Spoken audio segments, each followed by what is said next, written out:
and S2 are light and extensible strings, and A and B are particles each of mass 0.2 kg. Particle A is suspended from a fixed point O by the string S1, and the particle B is suspended by S2. The particles hang in equilibrium as shown in the diagram. सही है? दोनों की tension अलग अलग निकालनी थी, तो पहले मैंने ये समझाया कि भाई अगर B पे मैं फोर्सेस रिजॉल्व करूं तो एक नीचे 2 एक्ट कर रहा है और ऊपर क्या एक्ट कर रहा है, एक टेंशन एक्ट कर रही है.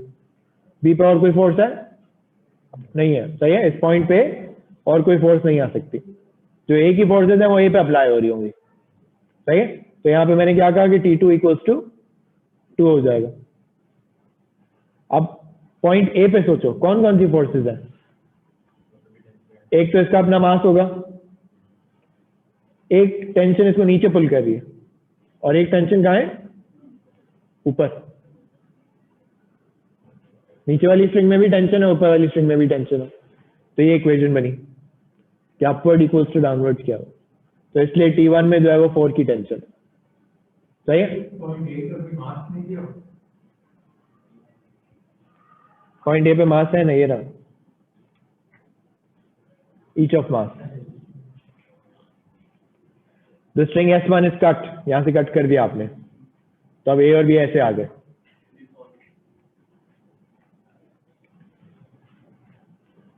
The air resistance acting on A is 0.4 and the air resistance acting on B is 0.2.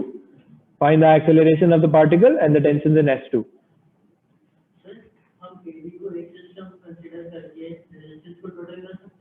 कर सकते हैं, but that wouldn't give you the tension. S2 में तो रहेगी ना.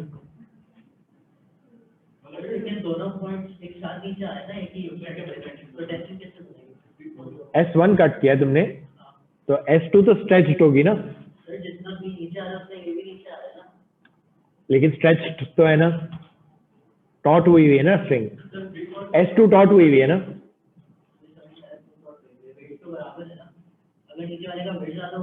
तो बताओ स्लैक हो जाएगी क्या. स्लैक का मतलब ये है कि भाई A is falling faster than B.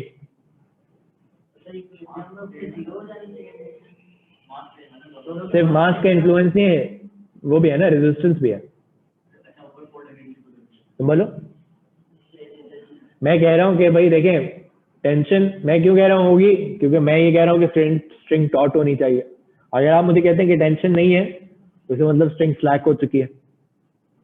It's not straight completely slacked, and then you are assuming that A is falling faster than B.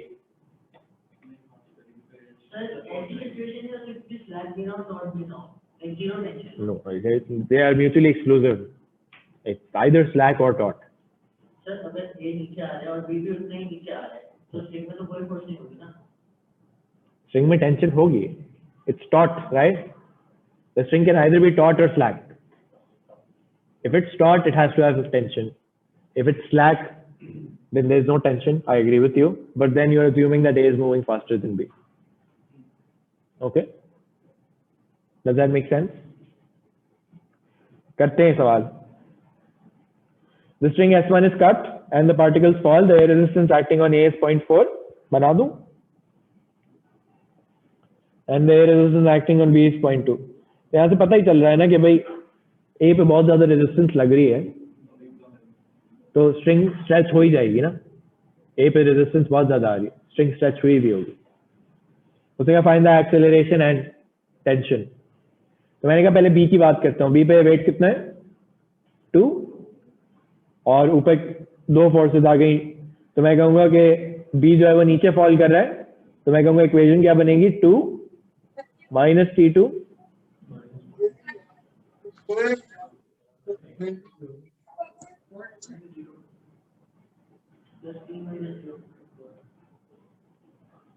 Sorry एक मिनट, सॉरी क्या लिख दिया मैंने,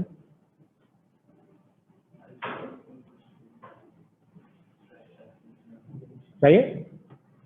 2 minus T2 minus air resistance on A on B equals to 0.2 है. F equals to MA. सही है. सब गुस्से से देख रहे हैं मुझे. सही है, बता दे वरना I like explain it to you. No questions right. Equation लिखते हैं। लिखी नहीं है क्या मैंने? लिखी तो है, ये थी ना। मैंने कहा बी पे डाउनवर्ड फोर्स 2 की है, अपवर्ड फोर्सेस क्या क्या है? T2 and 0.2. So net force equals to MA.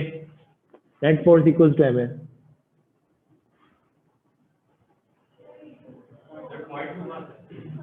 Point two resistance है। सर ऊपर 0.4 है, T minus 0.4 ड्राइविंग फोर्स तो नीचे है ना।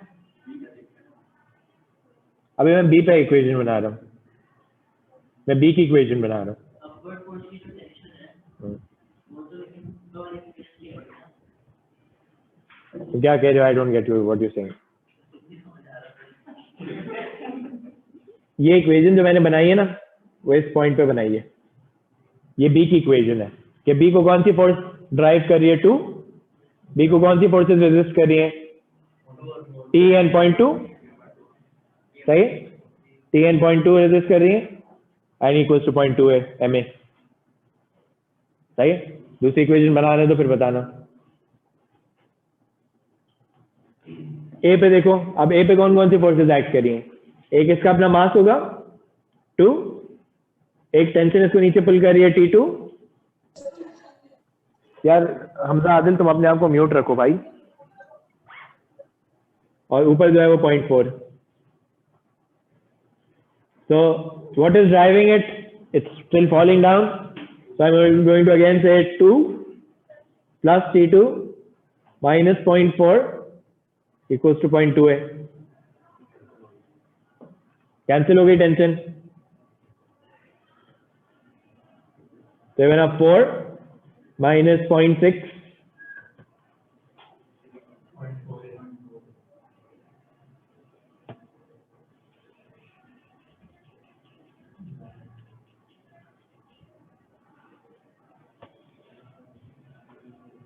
8.5 ना।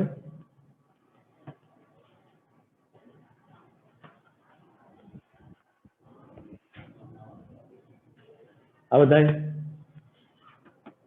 यार, ये 400 kgs are at rest with one on top of the other on horizontal ground. A horizontal force of magnitude P newtons is applied to the lower box. The coefficient of friction between the lower box and the ground is 0.75 and the coefficient of friction between the two boxes is 0.4. Show that the boxes will remain at rest if P is less than 6,000. बताएं।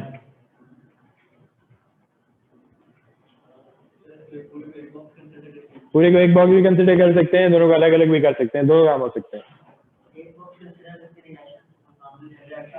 Reaction कितना आ जाएगा फिर बताओ? Combined weight कितना है? 8,000। तो ऊपर सही है, तो फ्रिक्शनल फोर्स कितनी हो जाएगी?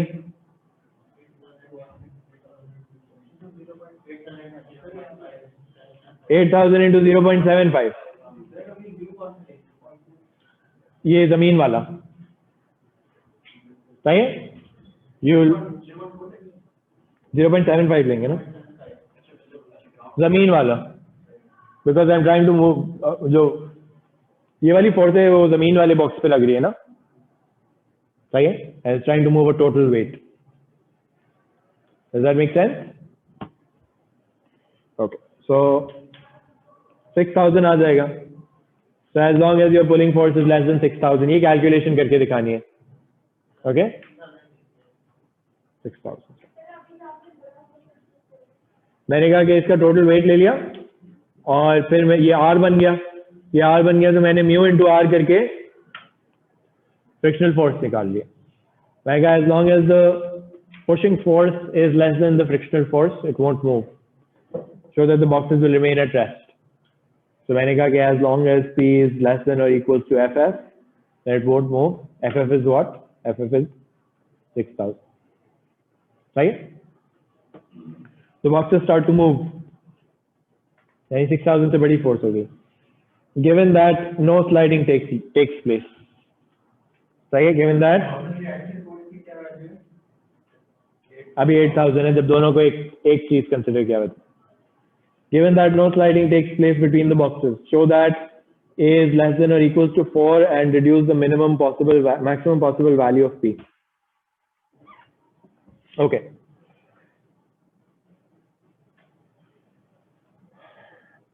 क्वेश्चन मुझे भी कंफ्यूजिंग लग रहा है, करके देखते हैं।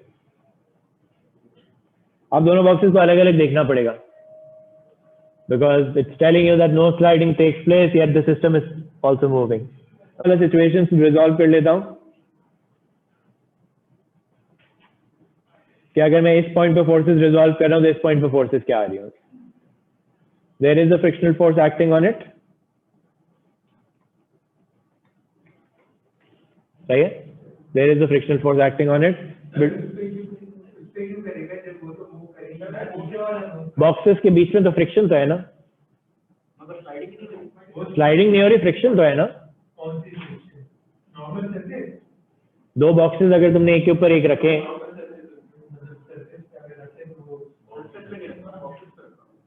एक बॉक्स को दूसरे बॉक्स के ऊपर रखा है तो नीचे वाला बॉक्स ग्राउंड से कांटेक्ट में है तो उसका ग्राउंड के साथ फ्रिक्शन होगा, ऊपर वाले बॉक्स का नीचे वाले बॉक्स के साथ फ्रिक्शन होगा, सही है। अगर स्मूथ होता तो वो नीचे से स्लाइड करके गिर जाता ना। If there was nothing resisting the motion, then the box won't stay on top as soon as the system started moving or slide off हो जाता।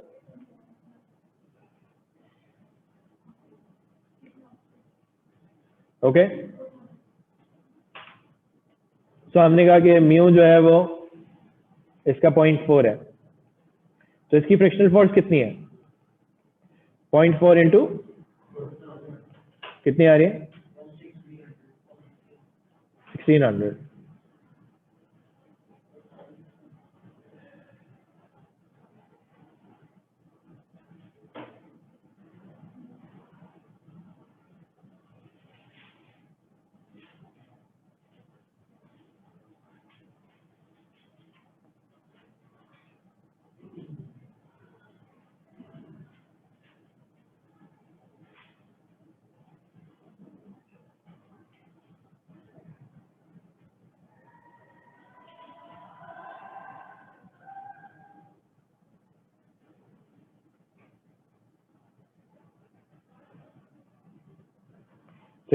डिवाइड बाय 400 करूंगा तो 4 आता है ना। That is how I will show this. How do I explain this to you?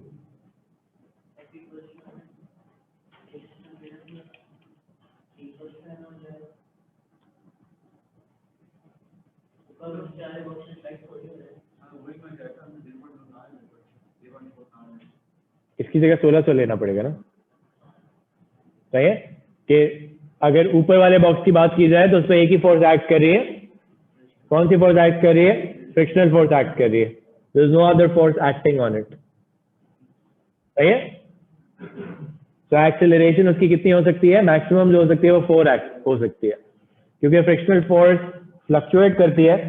Frictional force is not something that causes movement, so as long as the acceleration is 4, that box will not slide.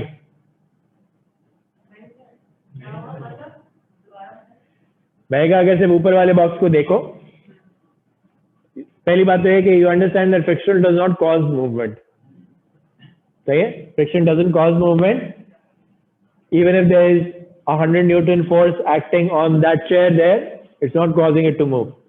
So there is friction between the top and the bottom box, which is a maximum of 1600 newtons. Maximum friction जो है वो 1600 newtons हो सकती है। 1600 Newton से ज्यादा force अगर आप ऊपर वाले बॉक्स पे सिर्फ अप्लाई करें तो बॉक्स नीचे गिर जाएगा, सही है। So your driving force on this box is something less than 1600 newtons. Do you understand that? The driving force on that box is something less than 1600 newtons, which is why the box is not falling off.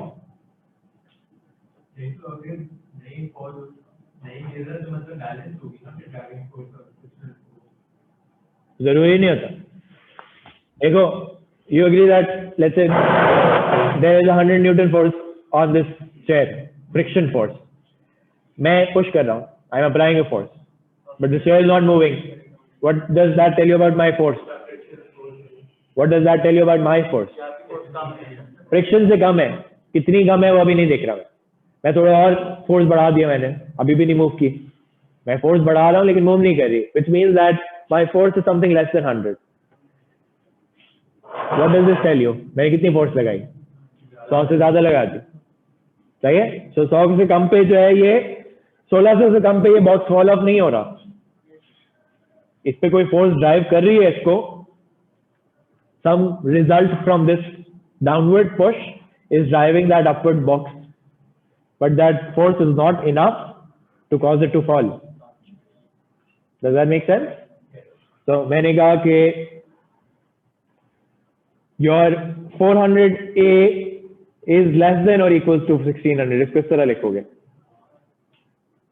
your mass into acceleration is less than or equals to 1600, so A is less than or equals to 4. सही है? अब आपको पता चल गया कि इस box की, इस सिस्टम की एक्सेलरेशन जो है वो लेस देन और इक्वल्स टू 4 है। तो आपने मुझे फिर क्या कहना है कि आप पूरे सिस्टम की एक साथ बात करते हैं, पूरा सिस्टम तो चल रहा है, ओके, पूरा सिस्टम तो चल रहा है, तो हम कहेंगे कि P minus frictional force is less than और इक्वल्स टू 800A।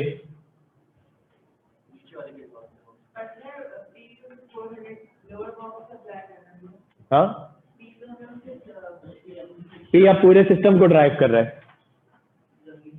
अब मैंने कहा कि पूरा एक बॉक्स हो गया, क्योंकि ड्राइव अगर करना है तो मुझे पूरे सिस्टम को एक साथ ही ड्राइव करना पड़ेगा ना, पूरे सिस्टम की एक्सेलरेशन जो है वो, अब मैंने कहा मैक्सिमम एक्सेलरेशन क्या हो सकती है? 4। फ्रिक्शनल फोर्स अभी पिछले पार्ट में क्या निकाली थी? So what is your driving force?